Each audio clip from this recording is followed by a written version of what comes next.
Baik, saya buka. Assalamualaikum warahmatullahi wabarakatuh. Waalaikumsalam Di sini kami warahmatullahi dari wabarakatuh. kelompok 3 ingin menjelaskan tentang materi fisika terapan.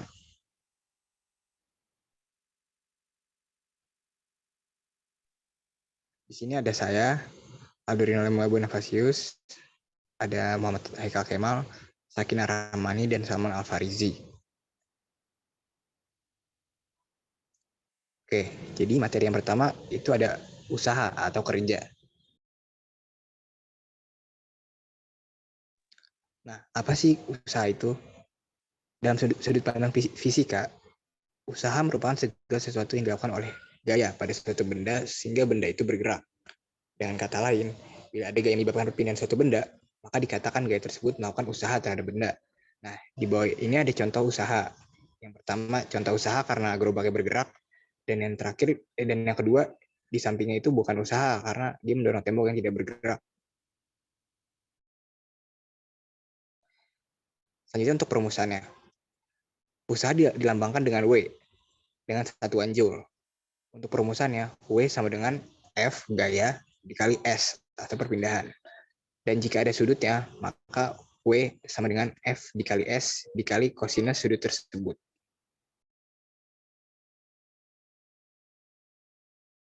Nah, berikut ini contoh soal dari usaha. Sebuah benda diam di atas permukaan lantai licin. Pada benda dikerjakan gaya F 10 Newton, bentuk 30 derajat terhadap permukaan lantai. Jika benda bergerak sejauh 1 meter, berapa usaha yang dilakukan oleh gaya F pada benda?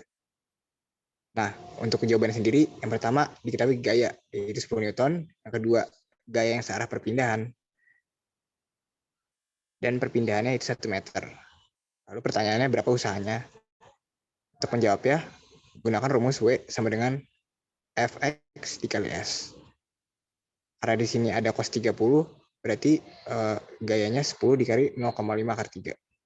Jadi 5 akar 3 dikali 1 sama dengan 5 akar 3 joule. Selanjutnya keterkaitan antara kecepatan benda dengan kerja atau usaha. Nah, di sini berbunyi, kecepatan benda dengan kerja sangat berkaitan. Apabila kecepatan pada suatu benda berubah, maka usaha yang terjadi pun akan berubah.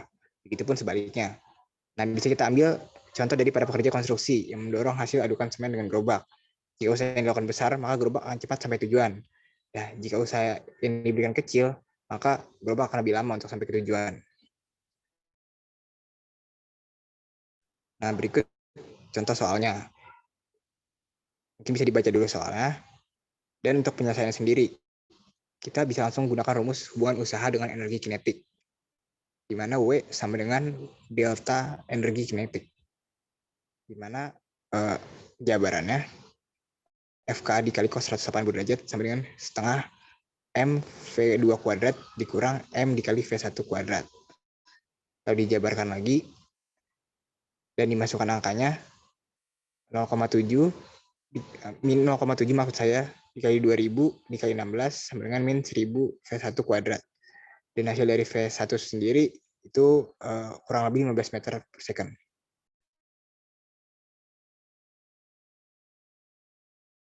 Mungkin bisa dilanjutkan, Salman. Ya. Jadi untuk selanjutnya ada energi.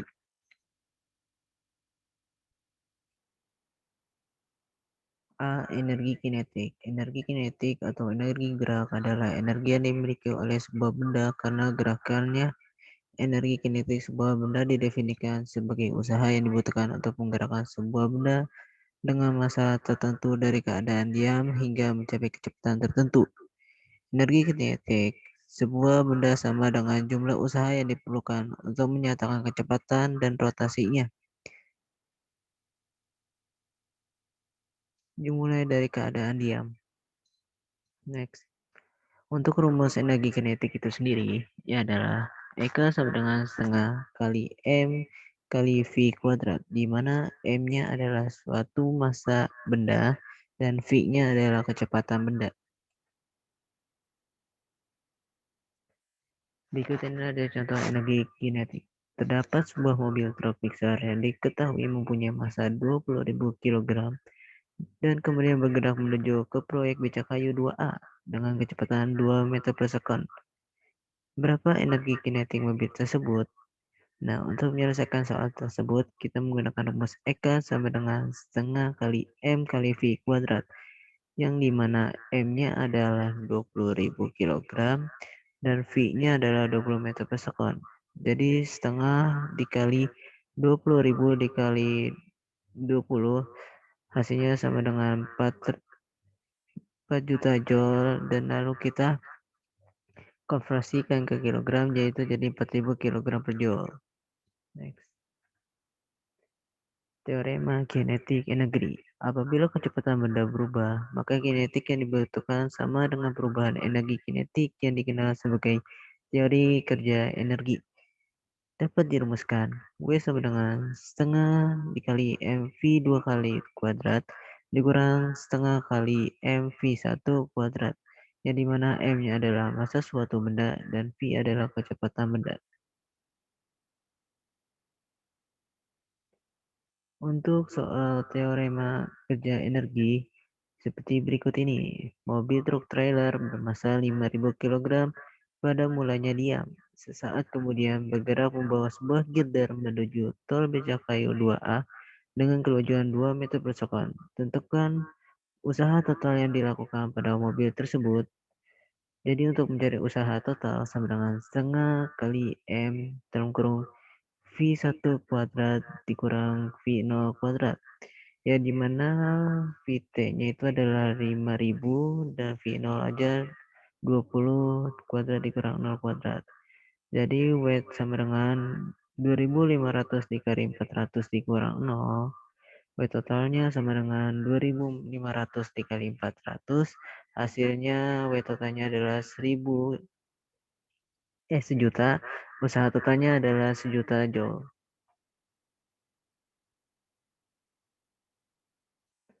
Yang selanjutnya ada daya. Daya ini adalah besaran usaha per satuan waktu atau laju di mana usaha dilakukan. Rumusnya adalah P sama dengan W per T, yang dimana W adalah usaha dan T adalah waktu. Lalu untuk mencari usaha itu sendiri sama dengan gaya dikali perpindahan. Dan P sama dengan V delta X per T, dan hasilnya P sama dengan V kali delta X per T. Perpindahan delta X dibagi selang waktu T sama dengan kecepatan rata-rata atau V. P sama dengan V kali V. Berdasarkan pesan fisika di samping, maka bisa disimpulkan bahwa semakin besar laju usaha, maka semakin besar pula laju daya. Sedangkan jika semakin lama waktu maju, daya akan semakin kecil. Untuk untuk soal daya sendiri seperti berikut ini. Seorang siswa beratnya 450 Newton menaiki tangga yang memiliki ketinggian 3 meter. Siswa tersebut memerlukan waktu 6 detik untuk sampai ke atas. Tentukan daya yang dikeluarkan siswa untuk kegiatan tersebut. Hubungan daya P dan usaha W serta waktu T. Jadi untuk menyelesaikan solusi tersebut adalah P sama dengan W dikali T, yang dimana W itu adalah usaha atau joule dan W kecil adalah gaya berat siswa dikali perpindahan siswa sama dengan 450 Newton dikali 3 sama dengan 1.350 Joule. Dengan demikian P dikali W per T, P sama dengan 1.350 Joule dibagi 6 sama dengan 225 Watt. Yang C adalah gaya konservatif. Gaya konservatif menjelaskan sifat suatu gaya apabila usaha total yang dilakukan oleh suatu gaya pada suatu benda selama benda berpindah menjauhi posisinya semula hingga benda tersebut kembali lagi ke posisi semula sama dengan 0. Maka gaya tersebut termasuk gaya konservatif. Suatu gaya termasuk gaya konservatif jika memiliki dua syarat. Yang pertama adalah usaha total yang dilakukan oleh gaya pada suatu benda selama benda berpindah menjauhi posisi awal hingga kembali lagi ke posisi awal sama dengan 0. Yang kedua adalah usaha total yang dilakukan oleh gaya pada benda tidak bergantungan pada lintasan yang dilalui oleh benda tergantung pada perubahan posisi. Yang C ada gaya konvertif. Berikut ini ada soalnya. Bisa kita lihat bersama, ada diagramnya juga dengan tingginya 7 meter dan 2 meter. Untuk menyelesaikan soal yang di atas itu menggunakan rumus WK sama dengan M dikali G dikali H1 dikurang MG dikali H2, di mana M-nya itu adalah 3, G-nya itu adalah 1, dan H1-nya adalah 7. Dan untuk H2-nya ada 2. Alhasil untuk WK-nya sama dengan 150 Joule.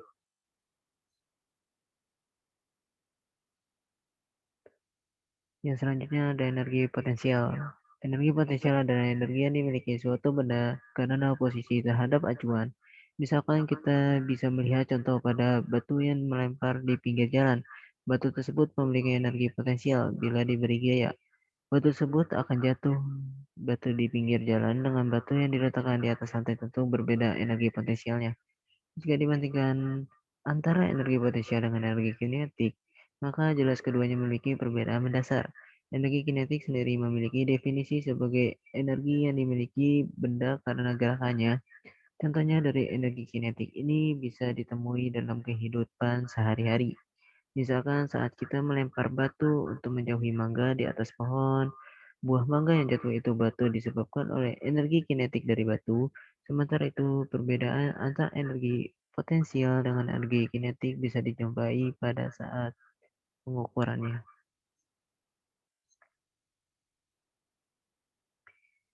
Nah, untuk energi potensial tersebut memiliki rumus sebagai berikut, yang EP sama dengan M dikali G dikali H, yang dimana M-nya itu adalah massa benda atau satuan kilogram, dan G-nya adalah kecepatan gravitasi, dan H-nya adalah tinggi benda dari permukaan tanah.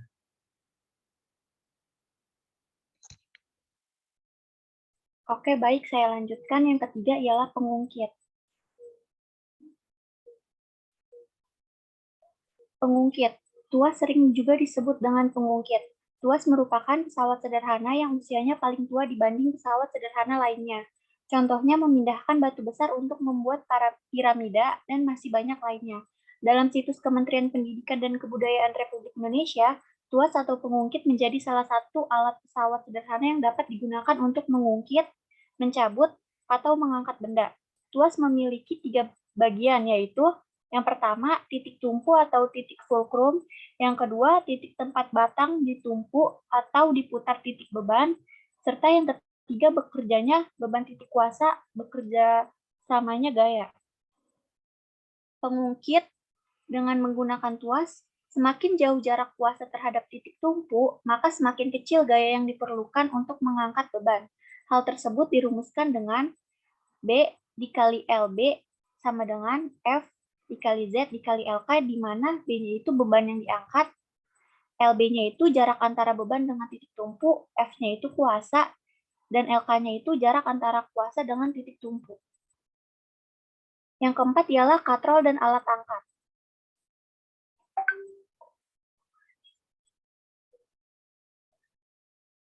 Gimana nih? Katrol. Katrol merupakan roda atau cakram pejal yang berputar pada porosnya dan dilewati sebuah rantai maupun tali.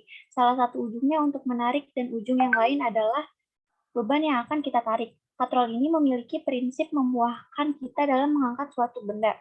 Bisa kita mudahkan jika mengangkat suatu benda dengan katrol. Merasa bebannya lebih ringan daripada biasanya. Di sini ada rumus katrol. Rumus katrol tetap itu ialah F sama dengan W sama dengan mg, sedangkan rumus katrol bebas ialah LK dibagi LB sama dengan 2/1, yang dimana KM sama dengan W per F sama dengan LK dibagi LB. Ini contoh soal tentang katrol. Bagus ingin mengangkat sebuah box besi seberat 100 Newton setinggi 2 meter, hitunglah berapa besar gaya yang diperlukan Bagus guna mengangkat box besi dan usaha yang dilakukan pada box besi tersebut sebesar, di sini jawabannya ialah W-nya 200 Newton, S-nya 4 meter.